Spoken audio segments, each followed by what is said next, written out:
안녕하십니까. 오늘은 집단 무의식에 대한 설명을 좀 올리려고 합니다.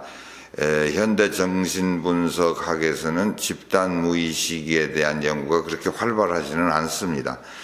그러나 정신분석학적 지식이 여러 가지 사회 현상에 적용이 되려면 집단 무의식에 대한 연구도 분명 필요한 것만은 사실입니다.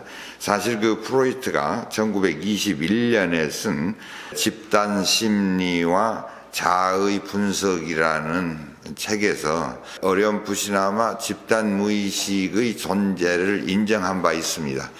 그 한 집단이 가지고 있는 공통적인 무의식을 소위 The Collective Unconscious, 그래서 집단 무의식이라고 하는데, 플로이트가 여기서 제시하기를 그 민족성, 또 국가에 따라서 그 국민들이 가지고 있는 독특한 나름대로의 특성, 이런 것들을 설명하는데, 한 개인이 혼자 있을 때와 집단에 있을 때 그 성격이 틀리다는 쪽으로만 좀 포커스를 맞춰가지고 집단 심리에 대한 설명을 한 바 있습니다.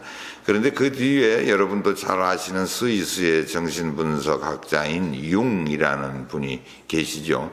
원래는 프로이트와 같이 작업을 하다가 결국에는 헤어져서 독자적인 자기 정신분석학 이론을 개척했는데요. 이분은 그 집단 무의식을 상당히 강조를 했습니다. 그래가지고 집단 무의식의 존재에 대한 기반을 그 원형이라는 개념, 아케타이프라는 개념을 가지고 설명했는데, 이걸 좀 쉽게 설명하면은 그 조상들이 남긴 흔적이라는 거죠. 요즘식으로 조금 확대 해석을 하면은 먼 조상으로부터 DNA 속에 흘러들어온 어떤 공통적 이 하나의 요소, 이런 것들이 무의식을 형성한다고 그렇게 설명을 했는데, 그 뒤로 이제 융의 그 무의식, 집단 무의식에 대한 이론은 그렇게 널리 연구가 되지를 않았습니다. 그런데 여러분 아시다시피 이제 지난번에 설명한 바와 같이 대상관계 이론에서 한 개인의 무의식이라고 하는 것은 자아와 오브젝트 혹은 외부 환경과의 인트로젝션, 프로젝션을 통하여 형성이 된다 그랬는데, 이걸 좀 확대해서 보면은 집단 무의식이라고 하는 것은 한 집단이 공통적으로 맞이하고 있는 외부 환경으로부터의 영향, 그리고 그 외부 환경에 대한 집단적 반응, 이런 것들이 얽혀서 집단 무의식을 형성한다, 이렇게 설명하면은 훨씬 더 이제 쉽게 이해를 할 수가 있을 겁니다.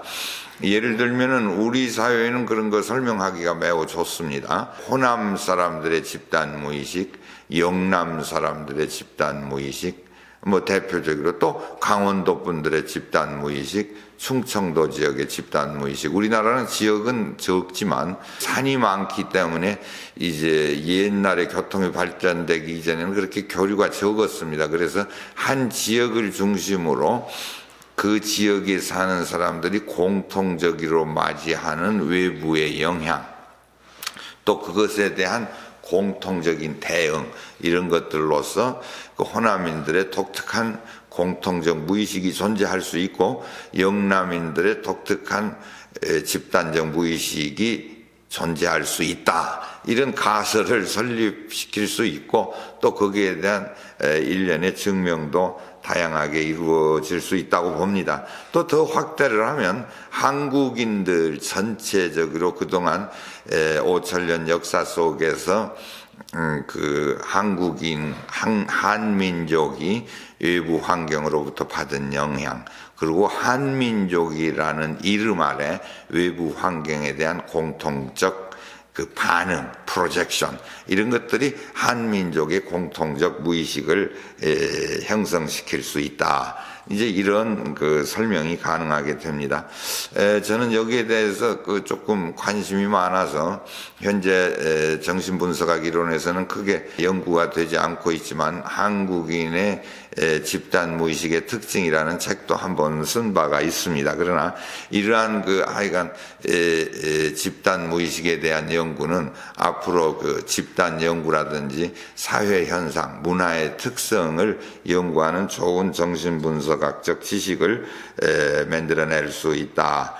이제 이렇게 생각하기 때문에 적어도 정신분석학 이론을 공부하는 사람에게 있어서 이제 향후 집단 무의식이라고 하는 개념을 결코 소홀히 할 수 없다. 개인의 정신 건강 문제도 집단 무의식에 매우 밀접한 관련이 있다. 저는 이렇게 생각하고 있습니다. 증상은 똑같지만 그 서양 사람들이 정신 이상을 가지게 되는 그 원인과 이 한국인이 정신이상적 현상을 갖게 되는 원인은 상당히 틀립니다. 그리고 이러한 것들은 그 민족 또 그 지역에 사는 독특한 집단 무의식의 특성과도 매우 밀접한 관련이 있기 때문에 앞으로 이제 현대 정신분석학에서는 집단 무의식에 대한 연구가 조금 더 활발하게 진행될 필요가 있다. 저는 감히 그런 생각을 합니다.